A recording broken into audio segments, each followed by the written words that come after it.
మనకి అడుగడుగునా కనిపిస్తూ ఉంది.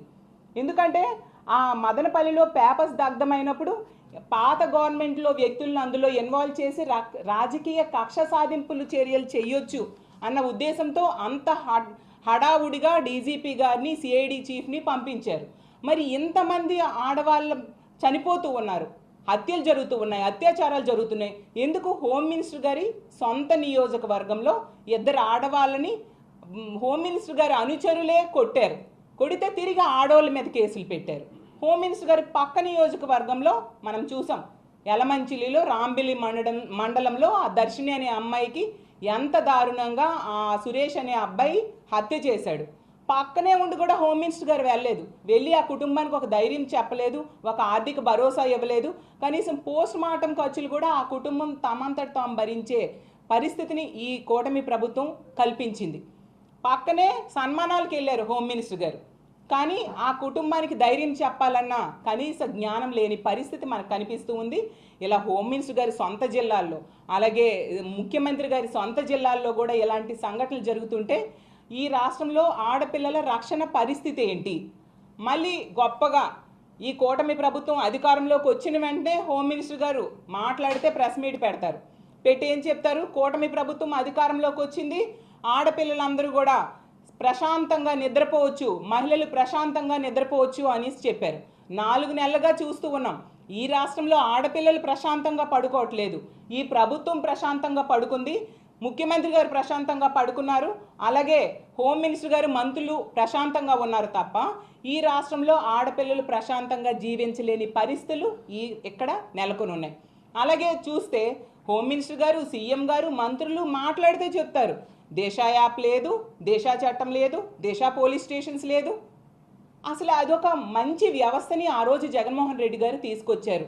పక్క రాష్ట్రంలో ఆడపిల్ల మీద అత్యాచారం చేసి చంపేస్తే అలాంటి సంఘటనలు మన రాష్ట్రంలో జరగకూడదని చెప్పి జగన్మోహన్ రెడ్డి గారు తీసుకొస్తే దాన్ని ఎంతసేపు నిర్వీర్యం చేద్దామన్న దాని మీదే దృష్టి పెడుతూ ఉన్నారు తప్ప ఆ వ్యవస్థని మరింత మెరుగు చేసి ఏ విధంగా ఆడపిల్లలకి రక్షణ కల్పించాలి అనే దాని మీద దృష్టి పెట్టట్లేదు ఈ ప్రభుత్వం. ఎంతసేపు అది లేదు అని చెప్పడంతో ఇలాంటి పనులు చేసే దుర్మార్గులు విజృంభించే పరిస్థితి మనకు కనిపిస్తూ ఉంది. ఈరోజు చెప్పండి, ఈ ఆంధ్రప్రదేశ్ రాష్ట్రంలో ఆడపిల్లలకి ఆపదొచ్చినప్పుడు చెప్పుకోవడానికి ఏదైనా వ్యవస్థ ఉందా? ఒక్క వ్యవస్థ చూపించండి. ఉన్న వ్యవస్థని, ఆ దిశ యాప్ని కానీ దిశ పోలీస్ స్టేషన్స్ని నిర్వీర్యం చేసేశారు. ఇప్పుడు ఈ ప్రభుత్వం అధికారంలోకి వచ్చాక ఇన్ని సంఘటనలు జరుగుతూ ఉన్నాయి. వీళ్ళ రక్షణ కోసం పోని మంత్రివర్గం ఏమైనా ఒక సమావేశం ఏర్పాటు చేసి దీనికోసం ఒక జీవో తీసుకొచ్చారా? ఆడపిల్లల రక్షణ కోసం మరింత మెరుగైన వ్యవస్థను, మరింత మెరుగైన యాప్ను ఏమైనా తీసుకొచ్చారా?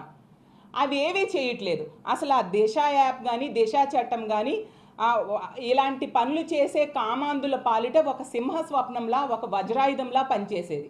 అర్ధరాత్రి అయినా ఆడపిల్లలు ధైర్యంగా ఆ దిశ యాప్ ఫోన్లో ఉంటే ధైర్యంగా వెళ్ళే పరిస్థితిని కల్పించేది. సరే, ఆ జగనన్న అది ప్రవేశపెట్టాడు కాబట్టి మీకు ఇష్టం లేదు, కానీ ఆ ఆయుధాన్ని ఇలా నాశనం చేసేస్తే ఈరోజు ఆడపిల్లల దుస్థితి మనం చూస్తూ ఉన్నాం. మొన్న చూస్తే విజయనగరంలో 6 నెలల పసికందు మీద అత్యాచారం. అలాగే ప్రతి జిల్లాలో కూడా ఇలాంటి సంఘటనలు ఎన్నో. లోకేష్ గారి సొంత నియోజకవర్గంలో వరుసగా 3 సంఘటనలు. అలాగే మనం చూసాం కోవెలకుంటలో తీసుకుంటే ఒక మతి స్థిమితం లేని ఆడపిల్లని అత్యాచారం చేయడం. అన్నింటికంటే ఘోరం మనం చూసాం గొడ్లవల్లేరులో 300 మంది ఆడపిల్లలు సీసీ కెమెరాస్ పెట్టేశారని వాళ్ళు మొత్తుకొని ధర్నాలు చేసినా కూడా కనీసం ఎవరూ పట్టించుకోలేదు. సరికదా హోమ్ మినిస్టర్ గారు కానీ డీజీపీ గారు కానీ వెళ్ళి అసలు ఏం జరిగిందో తెలుసుకునే ప్రయత్నం కూడా చేయలేదు. అంటే ఆడపిల్లల మీద ఎంత నిర్లక్ష్య ధోరణి, ఆడపిల్లల మాన ప్రాణాల మీద ఎంత నిర్లక్ష్య ధోరణి ఈ కూటమి ప్రభుత్వానికి ఉందో మనం అర్థం చేసుకోవచ్చు. ఇలాంటి దారుణమైన సంఘటనలు వీళ్ళు కొనసాగుతూ ఉంటే ప్రజలన్నీ గమనిస్తూ ఉన్నారనే విషయం మర్చిపోకూడదని నేను తెలియజేస్తూ ఉన్నాను. అలాగే పవన్ కళ్యాణ్ గారు తీసుకుంటే చెప్పారు ఎన్నికల ముందు 30,000 మంది ఆడపిల్లలు కనిపించట్లేదంటూ ఉపన్యాసాలు ఇచ్చారు. మరి ముచ్చుమరి సంఘటన జరిగింది. అప్పుడు ఇన్ని రోజులైనా కూడా ఆ మృతదేహాన్ని ప్రభుత్వం కానీ పోలీసులు కానీ కనిపెట్టలేని పరిస్థితి అయింది. మరి పవన్ కళ్యాణ్ గారు ఎందుకు ప్రశ్నించట్లేదు? అలాగే రాంబిల్లి సంఘటన జరిగింది, ఏం పరామర్శకు వెళ్ళొచ్చు కదా. గొడ్లవల్లేరు సంఘటన అయింది, వాటన్నిటి గురించి ఎందుకు మాట్లాడలేదు? ఈవెను ఈ పొంగనూరు సంఘటన జరిగినప్పుడు పవన్ కళ్యాణ్ గారు అదే జిల్లాలో తిరుపతిలో ఉన్నారు. పోలీసులకు డైరెక్షన్స్ ఇవ్వచ్చు, లేదా కుటుంబం దగ్గరికి వెళ్ళి ఒక ధైర్యాన్ని భరోసాని ఇవ్వచ్చు. అవేమీ చేయట్లేదు. ఇదేనా మీ అందరి బాధ్యత ఆడపిల్లల మీద, ఆడపిల్లల రక్షణ మీద అని నేను ప్రశ్నిస్తూ ఉన్నాను. అసలు ఈ రాష్ట్రంలో ఈ ప్రభుత్వం గొప్పగా చెప్పుకుంటూ ఉంటుంది, ఇదేదో మరి చాలా మంచి ప్రభుత్వం అని చెప్పి. కానీ ఇది మంచి ప్రభుత్వం కాదు, ఆడపిల్లలను అంతమొందించే ప్రభుత్వం అని ఈ రాష్ట్రంలో ఉన్న ప్రజలందరూ కూడా అనుకుంటూ ఉన్నారు. చంద్రబాబు నాయుడు గారు ఎన్నికల టైంలో ఓదరగొట్టేస్తూ అతను ఎమ్మెల్యే క్యాండిడేట్స్ ప్రచారం చేశారు, బాబు షూరిటీ భవిష్యత్తు గ్యారంటీ అంటూ. కానీ చంద్రబాబు నాయుడు గారు ముఖ్యమంత్రిగా కూటమి ప్రభుత్వం అధికారంలోకి వచ్చాక ఈ రాష్ట్రంలో ఆడపిల్లల మాన ప్రాణాలకు షూరిటీ లేని పరిస్థితిని కూటమి ప్రభుత్వం తీసుకొచ్చింది. అసలు ఇంత దుర్మార్గమైన పాలన, ఇంత నిర్లక్ష్యపూరితమైన పాలన గతంలో ఎన్నడూ చూడని పరిస్థితి. అలాగే ఇన్ని సంఘటనలు జరుగుతున్నాయి. కేవలం 4 నెలల్లో మనకి 100కు పైగా ఆడపిల్లల మీద అత్యాచారాలు, హత్యలు జరుగుతూ ఉన్న సంఘటనలు మనం చూస్తూ ఉన్నాం. ప్రభుత్వం నుంచి కనీసమైన స్పందన లేదు. అసలు ఆడపిల్లలు మనందరి ఇళ్లలో ఉన్నారు. దీని మీద మనందరం ఉద్యమించాల్సిన అవసరం ఉంది. అసలు ఈ పొంగనూరు విషయంలో ఎన్ని మహిళా సంఘాలు అయితేనేమి, స్వచ్ఛంద సంస్థలు పెద్ద ఎత్తున పోరాటం చేస్తున్నా కనీసం ఈ రోజుకి హోమ్ మినిస్టర్ కానీ, డీజీపీ గారు కానీ, సీఎం కానీ దాని మీద స్పందించట్లేదు. డీజీపీ గారికి ఏం సీఎం గారు ఆదేశించి వెంటనే ఆ దుర్మార్గమైన పనిని, హత్య చేసిన హంతకుల్ని పట్టుకోండి అని ఆదేశాలు ఇవ్వచ్చు కదా. ఆ ఫైల్స్ దగ్ధమప్పుడు అంత తక్షణమే స్పందించేశారు కదా. ఇప్పుడు ఎందుకు దాని మీద దృష్టి పెట్టట్లేదు? ఎస్పీ గారికి వెంటనే వాళ్ళని పట్టుకోవాలని ఆదేశాలు ఇవ్వచ్చు కదా. అవేమీ చేయట్లేదు.